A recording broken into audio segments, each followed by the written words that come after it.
오늘 저녁에 오시면서 하늘을 한번 쳐다보신 분 계십니까? 거의 97%의 보름달입니다. 내일 저녁에 아마 보름달 뜨지 않겠나 생각되는데, 이 좋은 계절에 이 좋은 병원에 또 그 속에 있는 이 아름다운 교회에 오신 여러분들을 진심으로 환영합니다. 방금 들었던 찬미의 가사처럼 주님께서 우리에게 주시는 구원의 기쁨이 이 자리에 참석하신 모든 분들에게 꼭 임하게 되기를 간절히 소망합니다. 우리는 이 세상에서 사람으로 살아갑니다. 먹이 사슬의 제일 꼭대기에 있고 하나님이 창조하신 피조물 가운데 가장 탁월하고 능력 있는 인간으로 우리는 살아가고 있습니다. 그러나 주변을 둘러볼 필요도 없이 우리 자신만 바라보더라도 우리는 할 줄 아는 것과 할 수 없는 것들이 너무 극명하게 대조를 이루고 있고, 어떻게 생각하면 우리를 더 불행하게 하고 더 답답하게 하는 것은 내가 할 줄 아는 것보다 할 수 없는 것이 훨씬 더 많기 때문에 답답함을 가지고 살아갈 수밖에 없는 것이 우리의 모습이 아닌가 생각합니다. 우리 지구촌에 수많은 나라들이 있지만은 그 가운데서도 대한민국, 이 대한민국은 한국 전쟁을 통해서 잿더미 가운데서 불과 70여 년 세월 동안 세계가 괄목하는 12대 경제대국으로 솟아올라 있습니다. 이러한 급변하는 국가의 국민으로 살아가기 결코 쉬운 일이 아니라고 생각이 됩니다. 어떤 사람들이 통계학적으로 우리나라가 세계에서 1등하는 것들을 뽑아 놓은 것이 있습니다. 처음 등장하는 이 목록들은 상당히 좋은 것들입니다. 첫째는 사람이라고 태어나면은 무조건 대학은 거의 집안 다 가는 나라가 대한민국입니다. 세계에서 인터넷 속도 제일 빠릅니다.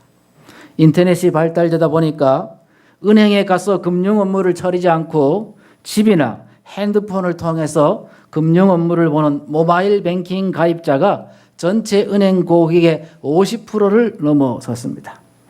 와이파이 보급률 세계 1위입니다. 인터넷 보급률 당연히 세계 1위입니다. 공항 면세점 수입률이 세계 1등입니다. 청소년들을 대상으로 한 수학, 과학, 경시대회 성적이 세계 1등입니다. 공항 서비스 세계 1등입니다. 여러분이 혹시 필리핀 세부나 또 보라카이나 이런 공항에 가시면 밤중에 비행기 3대만 내리면 비행기 활주로까지 줄을 서서 입국 절차를 밟아야 합니다. 비가 오면 비 맞으면서 밟아야 합니다. 그러나 우리나라에는 아무리 비행기가 많이 내려도 15분 내로 다 통과합니다. 대단한 나라입니다. 그럼에도 불구하고 우리 대한민국이 안 좋은 쪽으로 1등하는 것도 꽤 많이 있습니다. 바로 이 오른쪽에 나타난 무시무시한 목록입니다. 이혼율 OECD 국가 가운데 제일 높습니다. 자살률 제일 높습니다. 뭐 하다 안 되면 뛰어내립니다. 청소년 흡연율 1등입니다. 청소년들 불행 지수도 1등입니다. 항생제 소비량 1등입니다. 성형수술 비율 1등입니다. 어떤 사람의 말에 의하면 서울 시민 2천만 가운데 50% 이상이 한 번 이상 칼댔다, 이렇게 이야기하고 있습니다. 교통사고 사망률 일주일간 주당 노동시간 OECD 국가 가운데 제일 많습니다. 우리는 굉장히 급속한 변화 속에 살아온 괄목한 국가의 국민이지만은 오늘 우리는 이 부강한 국가의 국민으로서 자긍심과 더불어 또 한편으로는 나는 지금 정말 잘 살고 있는가라는 질문을 던질 수밖에 없는 그러한 현실에 맞닥뜨려지게 된다는 사실입니다. 그래서 우리 선조들이 하는 말처럼 개똥도 쓸라 그러면 없다라는 말처럼 그 흔해 빠진 길거리에 나뒹구는 개똥도 몸에 좋다, 어느 병 났는데 좋다 해서 약으로 쓰려고 하면 없다는 말처럼 사람은 많지만 내 마음을 트고 내 근심과 걱정을 쏟아놓을 만한 친한 사람은 부재해서 그래서 군중 속에 고독감을 느끼며 살아갈 수밖에 없는 것이 오늘 21세기를 살아가는 우리의 자화상이 아닌가 그런 생각을 해봅니다. 우리는 이러한 질문들을 던지면서 과연 내 삶을 의미 있게 하고 내 인생을 가치 있게 만드는 요소들이 무엇일까 하는 주제를 생각하지 않을 수가 없습니다. 오늘 이 부흥성회의 첫 시간으로 우리의 삶을 존귀하게 하는 것들이 무엇인지를 성경 말씀과 우리와 똑같은 성정을 지닌 사람들의 삶의 경험들을 통해서 이 주제들을 함께 좀 생각해 보고자 합니다. 자, 제가 오늘 여기 서서 보니까 부산의 미남 미녀들은 오늘 여기 다 오신 것 같습니다. 이렇게 말하면 웃지만 마시고 박수를 한번 본인 자신을 위해서 좀 쳐주시기 바랍니다. 네. 네, 한결 좀 분위기가 좋은 것 같습니다. 자, 그런데 여러분 여기 오신다고 오늘 분도 좀 바르시고 장롱에 넣어놨던 여기 뭐 이상한 거 반짝거리는 것도 좀 차고 오시고 이렇게 많이 꾸며가지고 오셨는데 그러나 우리 인간은 겉보기와는 다르게 굉장히 허점이 많은 그러한 맹점이 많은 그러한 존재들입니다. 우리 인간이 얼마나 허점이 많은지 한 방송국에서 실험을 했습니다. 서울 시내의 명문대학교에 다니는 대학생들을 실험맨으로 등장시켜서 짜고 병원에 데려와 가지고 실험을 하는데 참 기가 막힐 실험을 합니다. 영상을 한번 같이 보시도록 하겠습니다.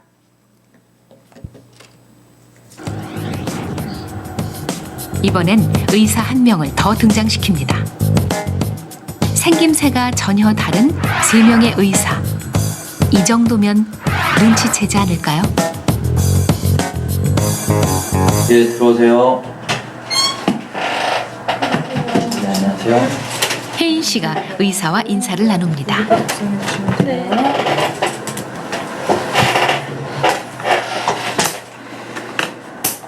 아이고. 다시 볼펜을 떨어뜨리고 의사가 바뀝니다. 그리고 말을 건넵니다. 하루에 의자에 앉아서 컴퓨터는 몇 시간 정도 하시죠? 4시간? 4시간이요? 이때 의사가 한 번 더 바뀝니다.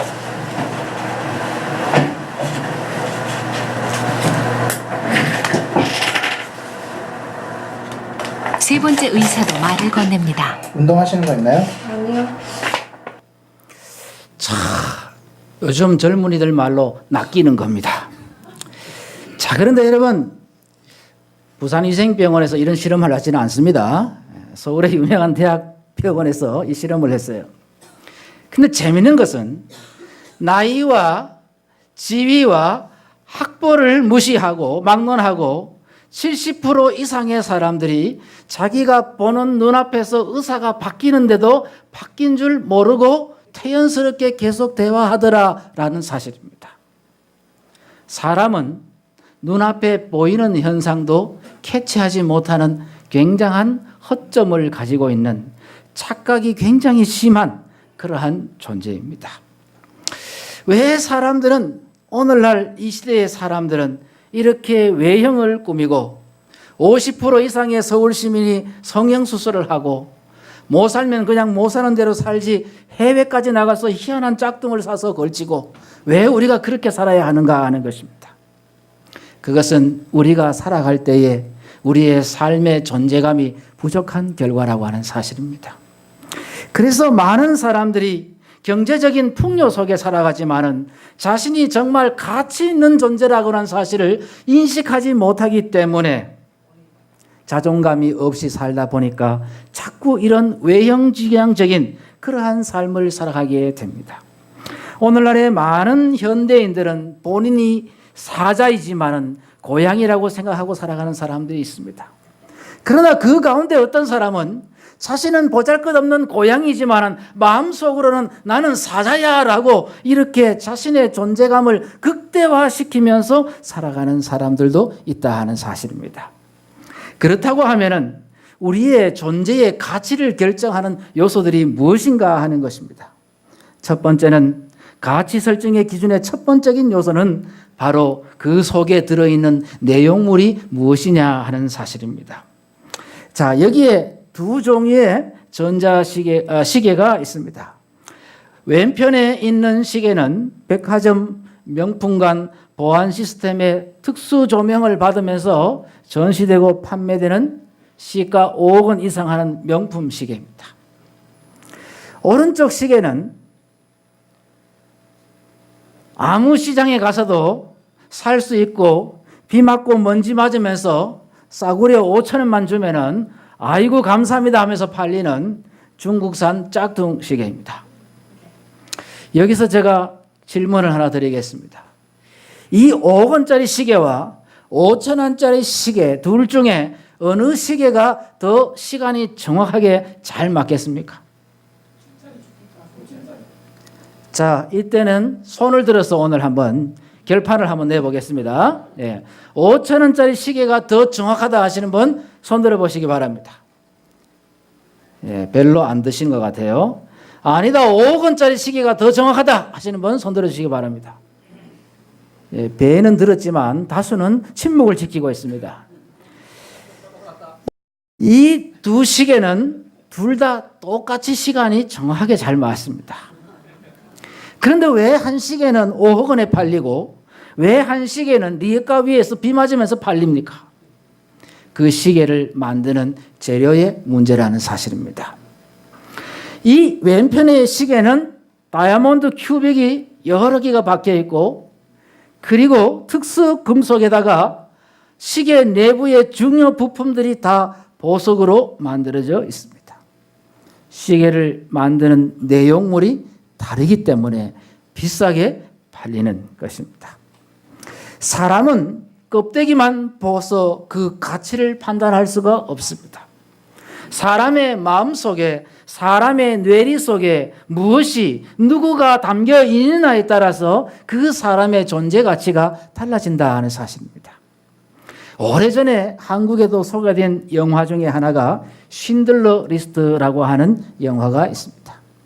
이 영화의 주인공은 바로 여러분이 보시는 이 그림의 오른편에 있는 분입니다. 쉰들러라는 사람이죠. 이 쉰들러라는 사람은 세계 2차 대전 당시에 나치 당원이었고 그의 직업은 군수품을 만들어서 군대에 납품을 하는 군수 납품업자였습니다. 마침 전쟁이 일어났기 때문에 군수품을 만드는 회사를 경영하는 쉰들러는 떼돈을 버는 절호의 찬스를 얻게 됩니다. 그러나 그가 군수품을 만들어서 군대에 납품하는 과정 속에서 수많은 유태인들이 정처 없이 열차에 한 칸에 수백 명씩 타고 앉지도 못하는 그 좁은 공간에서 소변과 대변을 스스로 해결하면서 오지로 끌려가서 이름도 모를 생화가스에 실험의 대상이 되어서 비참하게 죽어가는 과정을 보게 됩니다. 그러면서 그는 인생에서의 진정한 삶의 목적이 돈 버는 데 있는 것이 아니라 사람을 살려야 한다는 위대한 사명감을 깨닫게 됩니다. 그래서 그는 독일 장교들에게 뇌물을 주어서 사지로 끌려가는 유태인들을 자기 공장의 직원으로 고용해 나가기 시작합니다. 그의 껍데기는 나치 당원입니다. 다른 독일의 참혹스럽고 치밀하고 유태인들을 지독하게 핍박했던 나치 독일군과 전혀 다를 바가 없는 똑같은 군복을 입고 계급장을 단 나치 독일 군인이었습니다. 그러나 그의 가슴 속에 담겨져 있는 내용물은 전혀 다른 존재를 나타내고 있었습니다. 그래서 그는 2교대 하는 것을 3교대로 늘리고 3교대를 철화 작업으로 늘리면서 할 수 있는 대로 더 많은 사람을 공장의 직원으로 고용해서 사람을 살리고자 몸부림을 칩니다. 심지어는 수지타산이 많지 않은데도 고용을 계속적으로 늘려가기 시작합니다. 전쟁이 시들해지고 사업이 그다지 번창하지 못하고 내리막길로 달릴 때에도 그는 끊임없이 고용을 늘려갔고 심지어 그는 오랫동안 장사해서 축적해 놓은 자금까지 털어가면서 사람들을 계속해서 고용해 나갑니다. 그 영화의 한 장면 속에는 반지를 빼면서 이 반지를 파면 2명을 더 직원으로 채용하고 사람 2명을 더 살릴 수 있다는 대사가 나올 정도로 그는 사람을 살리는 일에 그의 온 삶을 바쳤습니다. 전쟁이 끝나고 신들러는 동독 사람들로부터 왕따를 당했습니다. 그래서 그는 함부로 시장에 나갈 수도 없었고 공공일을 위하여 볼일을 보러 나갈 때면 동네 사람들에게 매국노라는 말과 함께 모멸차게 돌팔매질을 받으며 그렇게 비참하게 살았습니다. 견디다 못한 신들러는 미국으로 이민을 가게 되었고 그곳에서 오랜 세월을 지내다가 지병을 얻고 늙고 병들어서 고향 생각이 나서 다시금 동독으로 돌아와 고독하게 살다가 인생을 마감하게 됩니다. 그를 통해서 생명을 구한 많은 유태인들이 이 죽음, 신들레의 죽은 소식을 듣고 독일 정부에게 유엔을 통해서 호소문을 보내고 그의 시신을 예루살렘으로 이장해 줄 것을 요청하게 되었습니다. 그리고 유엔은 그 일을 위하여 협력했고 1200명의 유태인을 그의 공장의 직원으로 고용해서 살려낸 이 위대한 인류애의 성자 신들러를 동독에서부터 예루살렘의 유태인의 명예의 전당인 유태인 묘지에 그를 이장을 하게 됩니다. 저는 약 27년 전에 이스라엘의 성지 순례를 갔다가 진정한 성지를 방문한 적이 있습니다. 일정에도 없이 가이드가 저를 데리고 저희 일행을 데리고 유대인 묘지 한가운데 있는 한 묘지로 안내했는데 그 묘지는 바로 신들러의 묘지였습니다. 오스카 신들러의 묘는 다른 유대인들과 동일한 사이즈의 평범한 석간묘로 덮여져 있는 무덤이지만은 그로 인하여 생명을 얻은 1200명의 유대인 생존자들과 그들의 후손들이 전 세계에서 때가 되면은 예루살렘을 방문할 때마다 신들레의 묘에 돌멩이 하나, 꽃 한 송이를 얹고 그에게 그의 껍데기, 나치 당원의 모습이 아니라 그의 가슴 속에 담겨져 있었던 인류를 사랑하고 인간을 사랑했던 그의 위대함을 추모하고 또 기리는 그러한 의식들을 지금까지도 치르고 있다는 사실입니다. 사람의 가치는 군복을 입은 껍데기가 아니라 그의 마음속에 담겨져 있는 내용으로 결정지어진다는 사실입니다. 오래전 1968년에 스웨덴의 한 가정에서 레나 마리아라고 하는 어린 아이가 태어납니다. 결혼한 두 부부가 희망과 꿈을 안고 낳은 첫 아이는 그들에게 매우 절망스럽기 짝이 없었지만 그들의 부모는 기도하는 가운데 이 아이를 정상적으로 양육하였고 교회에 데려나가서 끊임없이 일반인들과 교류하며 접촉하게 그렇게 키웠습니다. 양팔이 없고 두 다리는 있지만 한쪽 다리가 나머지 다리의 반밖에 되지 않는 그야말로 중증 장애를 안고 태어난 이 레나 마리아.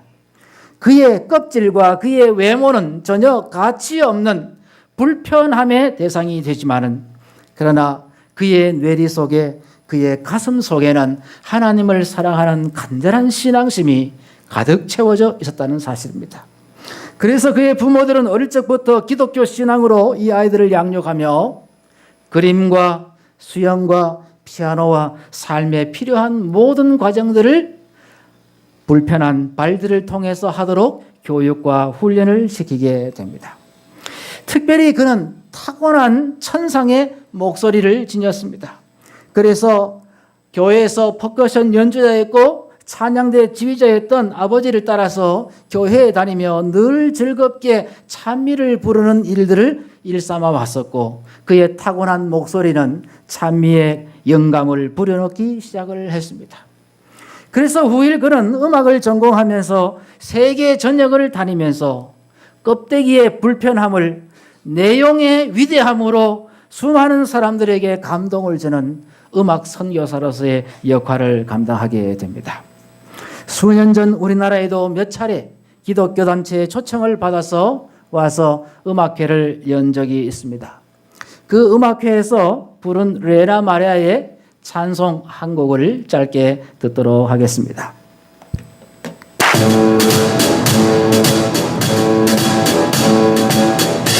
In the morning, when I wake up, you greet me with a smile. In the evening, when I lay down, your arms hold me tight. In the daytime, when I'm busy, you surround me. In the nighttime, when I'm sleeping, you fill my dreams. I am so happy because I am free. You took all my sin, put your love into me.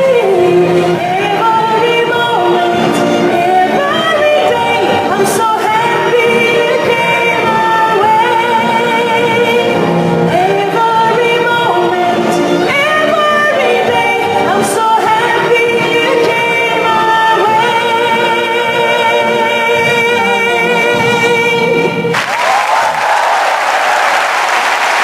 자, 이 레나 마리아의 이 노래 말 속에 나는 매일 매 순간 행복하다라고 노래하고 있습니다. 그리고 그 이유에 대해서 말하고 있는데 그분이 내 속에 들어오신 이후에 나는 매일 매 순간 행복하다. 사람들이 나를 이상한 눈치로 동정의 눈치로 보고 결혼했다가 남편도 이혼하고 떠나갈지라도 그러나 예수 그리스도 그분이 내 마음에 들어와 계신 후 나는 매일 매 순간 행복하다고 그는 노래하고 있습니다. 우리의 존재 가치가 눈에 보이는 외모에 의해 결정된다고 하면 이 세상에 진정으로 행복할 사람이 얼마나 되겠습니까?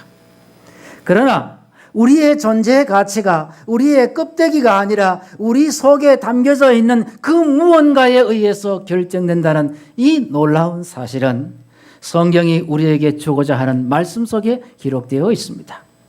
성경 요한복음 4절에 15장 4절에 이와 같은 말씀이 있습니다. 우리 다 함께 스크린에 나와 있는 성경 말씀 같이 읽도록 하겠습니다. 시작. 내 안에 거하라. 나도 너희 안에 거하리라.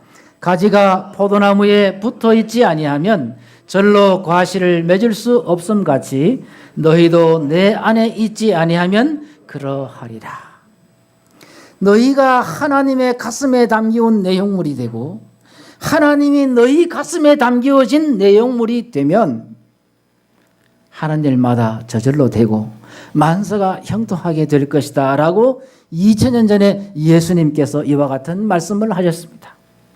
더불어서 예수님은 이와 같은 말씀을 우리에게 계속해서 말씀 주셨습니다. 사람이 나를 섬기려면 나를 따르라. 나 있는 곳에 나를 섬기는 자도 거기 있으리니 사람이 나를 섬기면 내 아버지께서 저를 귀히 여기시리라 했습니다. 하나님이 우리의 마음에 우리의 삶의 내용물이 될 때 우리 인생은 존귀하고 가치 있는 삶이 될 것이다. 비록 내 사지가 중증 장애인이라 할지라도 비록 내 껍데기가 나치당원이라 할지라도 그것이 문제가 되지는 않는다는 사실입니다. 내 속에 주께서 함께 하시고 주님이 내 삶의 내용물이 된다고 하면 우리의 존재 가치는 나 자신의 연약함에 의해서 결정되어지는 것이 아니라 내 속에 계시는 능하신 하나님에 의해서 내 삶의 가치가 달라진다는 사실을 기억하시게 되기를 간절히 소망합니다.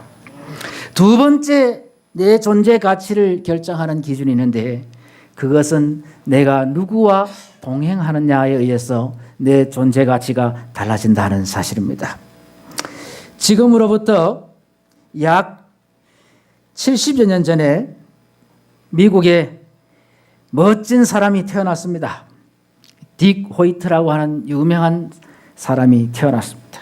신체가 건강하고 타고난 체력을 가진 건강한 사람이 태어났습니다. 그리고 그가 장성해서 젊은 청년이 됐을 때는 미 해병에 가서 군인으로서의 역할을 감당하다가 비교적 어린 나이인 21살에 결혼을 합니다. 좀 남들보다 빨리 했죠. 그렇게 결혼을 했는데 아주 아리따운 연인과 함께 결혼을 해서 이제 신혼의 단꿈을 보내게 되며 이 사랑의 과정 속에서 사랑의 열매인 첫 아이를 얻게 됩니다. 그런데 이 아이를 임신한 부인이 매월 정기적으로 산부인과 가서 이 초음파 검사를 받는데 이게 배가 점점 이제 불러오면서 만삭이 되어 가고 있었습니다. 그러던 어느 날 산부인과 의사 선생님이 평상시 같으면 그저 한 15분 정도 이렇게 간단하게 검사하고 그렇게 설명을 간략하게 하고 돌려보내는데 그날따라 굉장히 긴 시간 동안 초음파를 계속해서 이리 뒤척 저리 뒤척하며 검사를 시작했습니다. 그리고는 심각한 표정을 하면서 더 이상 설명을 하려 들지도 않고 하는 말이 내일 남편을 데리고 다시 오십시오라고 부탁을 했습니다. 뭔가 심상찮은 결과가 나왔음에 틀림이 없었습니다. 그래서 그 남편은 회사에 다니는 이 남편은 회사에 일일 휴가를 내고 부인과 함께 산부인과를 찾아갔습니다. 산부인과 의사 선생님은 병원에 여러 차트와 사진들을 걸어놓고 대기하고 있었습니다. 그리고 이 젊은 부부에게 사진과 함께 자세한 설명을 하기 시작했습니다. 여기 보십시오. 지금 당신의 아이는 태아의 위치가 잘못 앉아 있습니다. 그리고 이 위치가 바뀌면서 아이에게 영양을 공급하는 탯줄이 아이의 목을 감고 있습니다. 그런데 이 아이가 계속 움직이고 안에서 활동을 하기 때문에 이 목이 점점 더 쪼여들고 있습니다. 그리고 이것으로 인해서 머리에 충분한 혈액과 산소가 공급되어야 하지만은 지장을 받고 있기 때문에 이 아이는 태어나도 분명히 중증 장애인으로 뇌경색이 된 상태에서 태어날 것입니다. 그러니 이쯤에서 이 아이를 낙태를 시키는 것이 어떻게 하느냐고 이 부모에게 산부인과 의사가 제안을 했습니다. 이 청천벽력 같은 소식을 들은 이 두 부부가 의사 선생님의 조언을 뿌리치고 그까지 거부하며 결국은 개월수를 채워서 이 아이를 낳게 됩니다. 처음 태어난 가난아이는 별반 다른 아이들과 다를 바 없이 그렇게 태어났습니다. 그러나 시간이 흐르고 1년이 다 되어도 이 아이는 전혀 뒤집거나 울거나 자신의 의사를 표현하는 옹알이를 하지 않은 채 그저 묵묵하게 몸짓만 불어나고 있었습니다. 의사 스님의 말씀처럼 이 아이는 사지가 뻣뻣해서 거의 움직이지 않는 그러한 살아있으나 죽은 거나 다름이 없는 그러한 아이로 태어나게 됩니다. 집안의 큰 근심거리였습니다. 그러나 이 아버지는 아이의 피부에 마찰을 주고 끊임없이 뭔가 대화를 하고 그렇게 해서 그 아이와 의사를 소통하기 위해서 애를 썼지만은 매정하게도 이 아이는 전혀 응답이 없었습니다. 이러한 세월이 14년이 흘렀습니다. 여느 집 아이들 같으면 초등학교와 중고등학교를 가야 할 나이지만은 이 아이는 집안에서 누군가가 먹여주고 씻겨주고 옷을 갈아입혀주고 그래서 계속 몸짓만 불어나는 그러한 아이가 되어 있었습니다. 학교를 보내려고 해도 그 당시에 주법이 장애인들에 대한 의무 학교 입학이 허용되지 않았기 때문에 학교에서도 이 아이를 받아주지 않았습니다. 14살이 될 때야 미 하원에서 평등권에 의한 교육 참정권이 입법화되면서 이 아이는 학교에 갈 수가 있었습니다. 학교에 가지만은 휠체어에 앉아서 누군가가 옆에서 교실과 교실을 옮겨다니며 이 아이들을 옮겨다니고 공부를 시켜야 하고 또 필요할 때는 화장실에 가서 용변을 보게 해주는 그래서 한 사람당 2명 이상의 도우미들이 따라 붙어야 하는 매우 어려운 상황 가운데서 학교를 다니게 됩니다. 그러던 어느 월요일 주말을 보내고 이제 월요일이 돼서 학교에 등교를 했는데 학교에 그부 중에 한 학생이 지난 주말에 부모들과 함께 여행을 갔다가 돌아오던 길에 큰 트럭과 부딪히면서 교통사고로 부모들은 즉사하고 친구는 응급실에서 사경을 헤맨다는 소식을 전해 듣게 되었습니다. 이 딱한 사정에 학교는 갑자기 고아가 된 그 아이를 위해 돕기 위하여 자선 10km 마라톤 대회를 열기로 결정하고 학교 군회에 포스터를 붙이고 가정통신문을 발송하게 되었습니다. 이 아버지는 아들 릭 호이트가 학교에 갈 때에 이 아들과 의사소통을 하기 위해서 그동안 저축해놓은 상당히 많은 자금을 인근 공과대학에 장학금으로 희사하면서 이 아이와 소통할 수 있는 특수 컴퓨터를 제작해 줄 것을 부탁을 했고 이 아이의 휠체어에는 항상 그 컴퓨터가 장착되어 있었습니다. 어느 날 아버지가 회사에서 퇴근하고 집에 왔는데 이 아이가 난생 처음으로 아무리 말을 걸어도 응답이 없었던 이 아이가 난생 처음으로 그 뻣뻣한 팔을 뻗어서 몇 개의 키보드를 쳐서 처음으로 문장을 하나 만들었는데 바로 학교에서 진행하는 10km 마라톤 대회에 참여하기를 원한다라는 말이었습니다. 식물인간처럼 느껴졌던 아이가 생애에 처음으로 자기 아버지에게 뭔가를 해달라고 하는 첫 번째 러브콜이었습니다. 이 글을 보는 순간 아버지는 눈이 뒤집혔습니다. 내 아들은 정신이 말짱한 정상인이라는 사실을 깨달으면서 이 아이의 첫 번째 소원을 들어주기 위하여 보름 남은 10km 마라톤 대회에 참여하기 위해서 연습을 하기 시작합니다. 여러분 40대 중반의 이 직장인이 안 뛰던 10km 마라톤을 뛴다고 하는 것은 쉬운 일이 아닙니다. 보름 동안 열심히 노력을 해서 10km 마라톤 대회에 참여했는데 당연히 꼴찌를 했겠죠. 그리고 안 뛰다가 그 10km를 뛰어가지고 무리해서 그런지 일주일 알아 누웠다가 다시 회사에 출근했는데 회사에 갔다가 집에 왔는데 아들이 또 하나의 문장을 기록해 놓았습니다. 아빠, 나는 아빠가 나를 밀고 달려줄 때 그때 내가 살아있다는 느낌을 받아. 이 글을 보는 순간 아버지는 더 눈이 휘디펴졌습니다. 그래서 아버지는 드디어 이 아이를 휠체어에 태우고 10km가 아니라 42.19km의 풀코스 마라톤에 도전하기 위하여 혹독한 훈련을 하게 됩니다. 그래서 그는 미국에서 가장 유명한 마라톤 대회인 보스턴 마라톤 대회에 참가 신청서를 냅니다. 그렇지만 마라톤 주최 측에서는 장애인과 함께 뛰는 것이 규정이 없다면서 참가를 거부합니다. 그래서 다른 사람들은 다 조끼에 남발을 다 붙여서 그렇게 유니폼을 맞춰서 근사하게 마라톤 대회에 참여했지만은 아버지 딕과 아들 릭은 그저 사복을 입고 한쪽 기퉁이에서 아들을 휠체어에 앉히고 마라톤 대회에 참여해서 풀코스를 완주합니다. 많은 방송과 신문 매체에서 그날 마라톤 경기를 취재하기 위해서 나왔다가 카메라의 스포트라이트는 1등하는 사람이 아니라 꼴찌하는 이 부자연스러운 모습에 초점이 맞추어지면서 그 사연과 함께 지방신문과 매스컴에 그들 부자의 이야기가 알려지기 시작하면서 이 부자는 일약 스타의 덤에 오르게 됩니다. 아버지는 이 아들에게 더 존재감을 느끼게 하기 위하여 철인들이나 할 수 있는 철인 3종 경기에 도전합니다. 이 철인 3종 경기는 수영과 사이클, 마라톤 세 가지 스포츠를 쉬지 않고 달아서 하는 것입니다. 먼저 약 4km의 수영을 강을 가로질러서 하고 그 다음에 그것이 끝나면 180km를 사이클로 주파합니다. 대전서 부산까지 오는 거리입니다. 그 다음에 풀코스 마라톤을 달아서 하는 것입니다. 그런데 이 아버지 딕은 아들 릭과 함께 해야 합니다.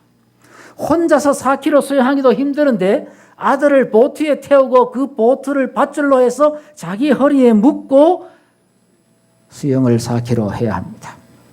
그 다음에 특수 제작된 사이클에다가 안장에다가 자기 덩치 큰 아들을 앉히고 거기에서 페달을 밟아서 180km를 주파해야 합니다. 그것이 끝나면 아들을 다시 휠체어에 옮겨 태워서 풀코스 마라톤을 하는 것이 철인 3종 경기에 참여하는 이 부자의 모습입니다. 이 기가 막힌 괴력에 한 스포츠 신문 기자가 아버지 딕 호이트에게 이러한 질문을 합니다.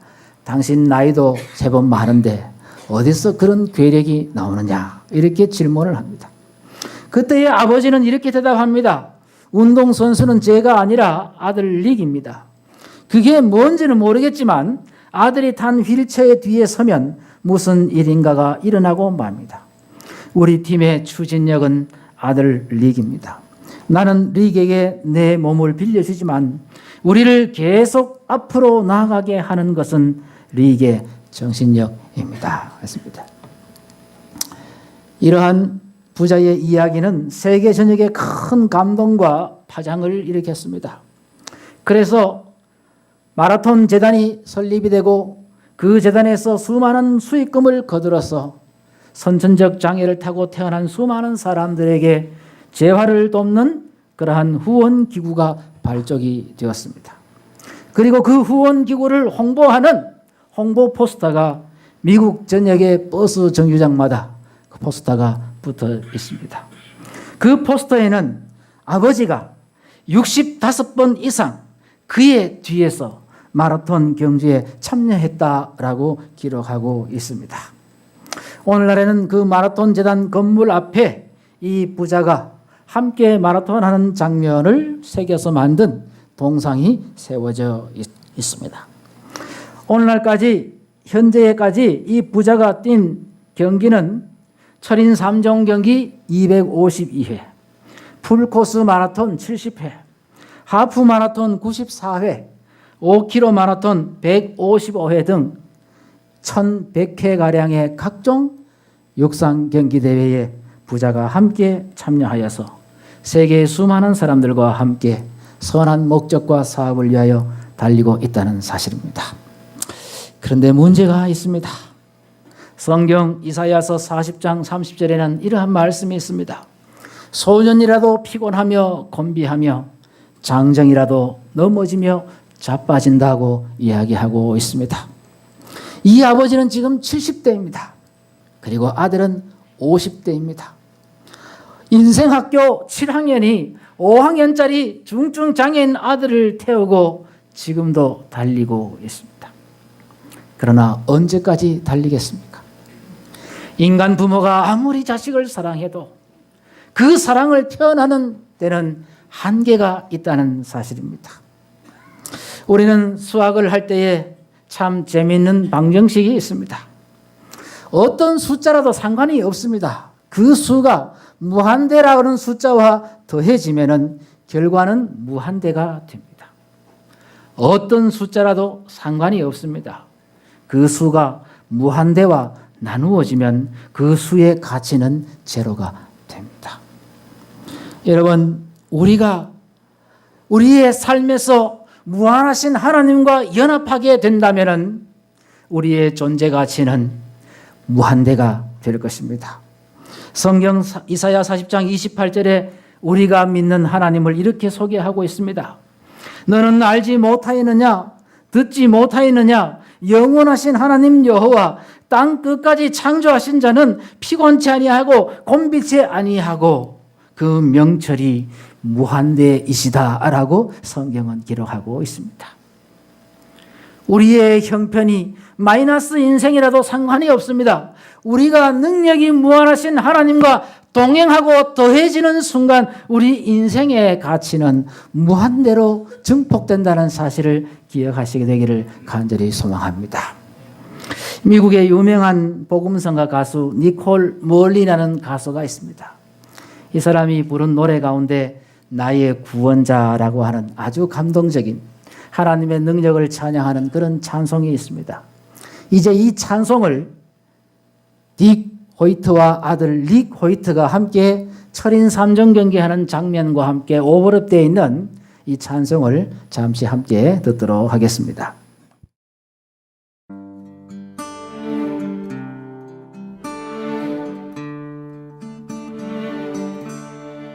Who taught the sun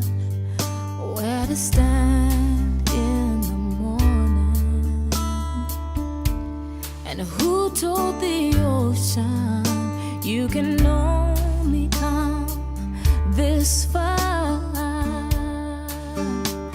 And who showed the moon where to hide till evening? Whose words alone can catch a falling star? Well, I know my Redeemer lives. I know my Redeemer lives.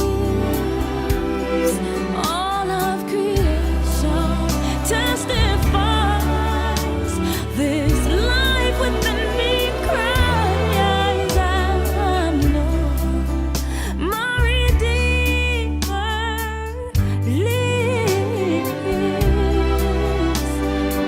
Yeah, the very same God that spins things in orbit runs to the weary, the worn, and the weak, and the same gentle hands that hold me when I'm broken. They conquer death to bring me victory. Now I know my Redeemer lives. I know my Redeemer lives. Let all creation testify.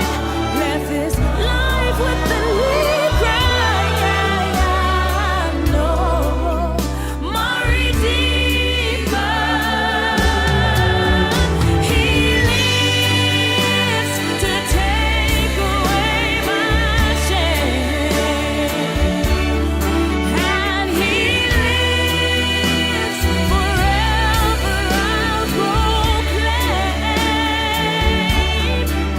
that the payment for my sin was the precious life He gave. But now He's alive, and there's an empty grave.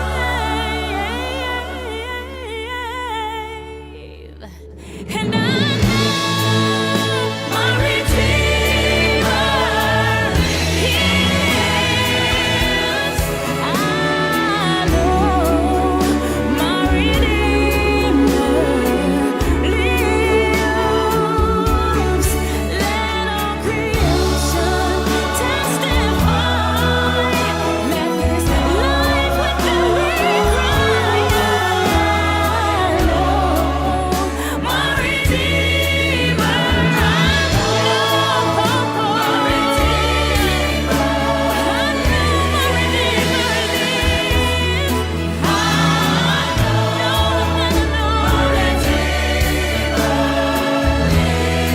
lives. I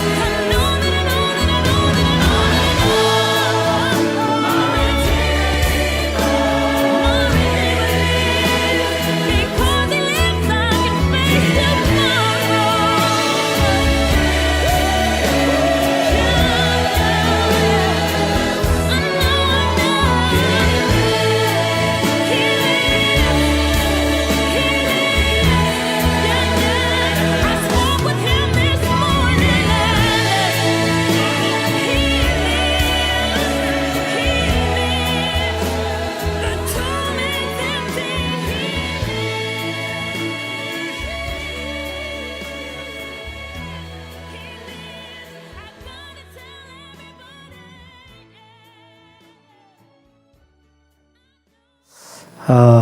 페달은 누가 밟았습니까?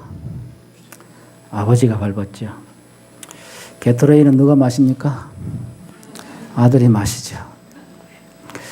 여러분, 우리나라 속담에 3년 병치레에 뭐 없다 그럽니다. 피부치도 장애를 낳고 부담이 되면 짐이 됩니다. 그것이 인지상정입니다. 그러나 오늘 우리가 이 성경을 통하여 영접하고 내용물로 삼고 동행자로 삼으려고 하는 그 하나님은 우리의 어떠함에 상관없이 우리와 함께 하기를 즐겨하시고 끝까지 동행하시는 위대한 사랑이 많으신 분이심을 잊지 않게 되기를 간절히 소망합니다. 그래서 성경의 위대한 왕 다윗은 시편에 시를 썼는데 이와 같은 말씀을 남겼습니다. 방백들을 의지하지 말며 도울 힘이 없는 인생도 의지하지 말지니 그 호흡이 끊어지면 흙으로 돌아가서 당일에 그 도모가 소멸하리로다.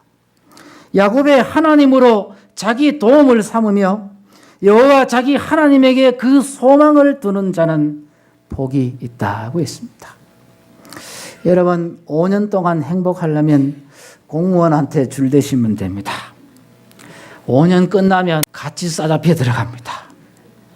그런데 여러분 우리가 믿는 하나님 그 하나님으로 여러분의 삶의 내용물로 삼으시고 평생을 함께하는 동행자로 삼으면 여러분의 삶에 큰 희망과 축복이 영원토록 임할 것을 성경은 보장하고 있습니다.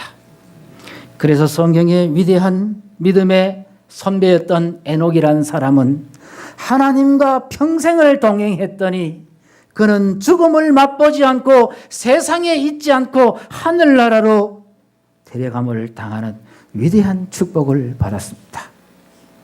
이스라엘의 위대한 왕 다윗 8형제 중에 막내로 태어나서 끝발도 없고 가치도 없고 존재감도 없는 사였지만은 그가 하나님과 함께 했더니 어디로 가든지 형통하였더라. 다윗의 생애를 기록한 성경의 기록들을 보면 반복해서 등장하는 문구가 바로 이 말씀입니다. 저가 하나님과 동행했더니 어디로 가든지 형통하였더라. 오늘 이 위대하신 하나님이 여러분의 삶의 동반자가 되시기를 간절히 소망합니다. 이제부터는 넘어지면은 엄마야 이거 먼저 하지 마시고 넘어지면은 뭐부터 해야 되겠습니까?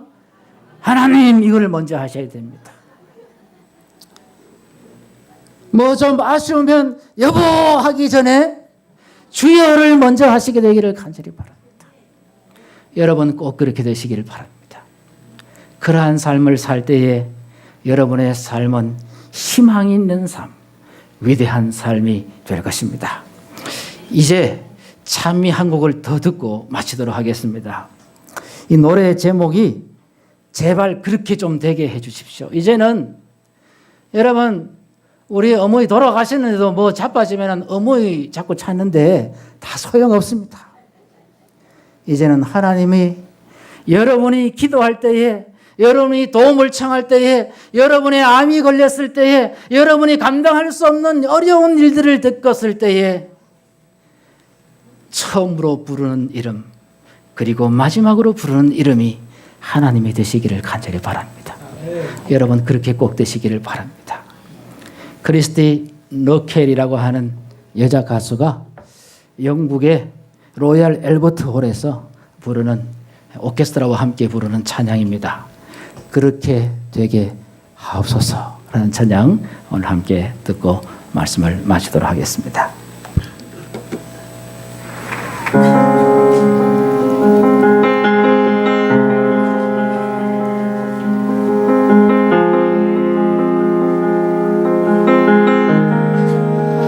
Let it be Jesus,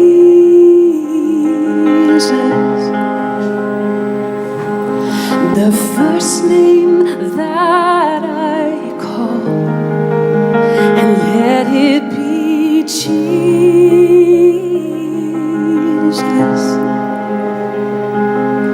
my song inside the storm.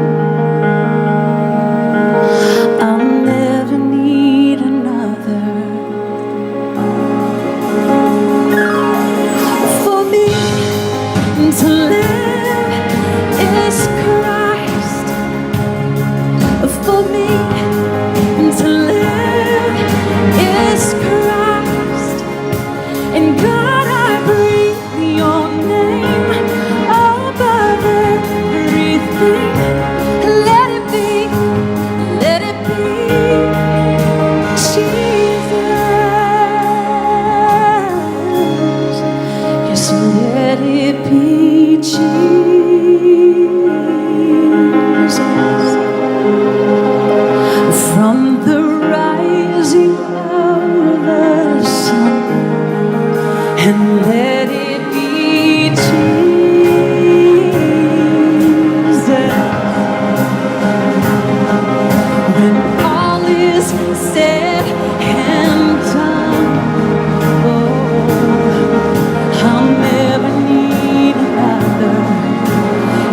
It's let it be, let it be, Jesus.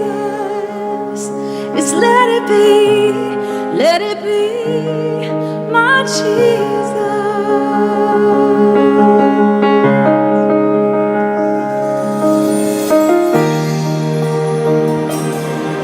The name above every name, the name above every name.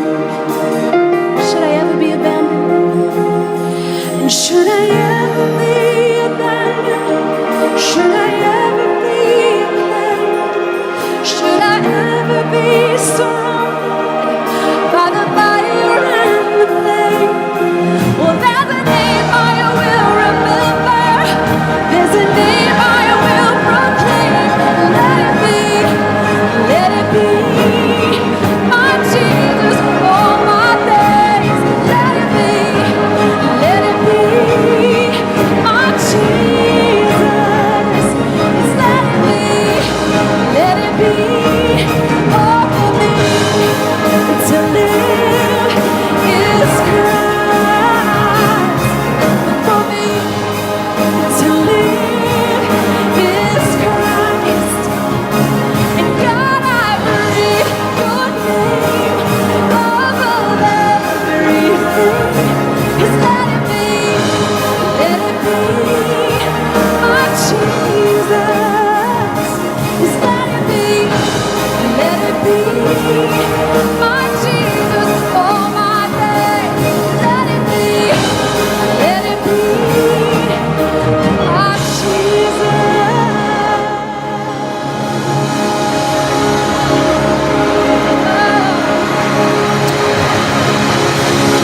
이 노래의 가사처럼 여러분의 삶이 예수님으로 가득 채워지시고 예수님과 동행하심으로 가장 희망적이고 가장 존재감 있는 삶을 살아가는 삶의 주인공들이 되시기를 간절히 바랍니다.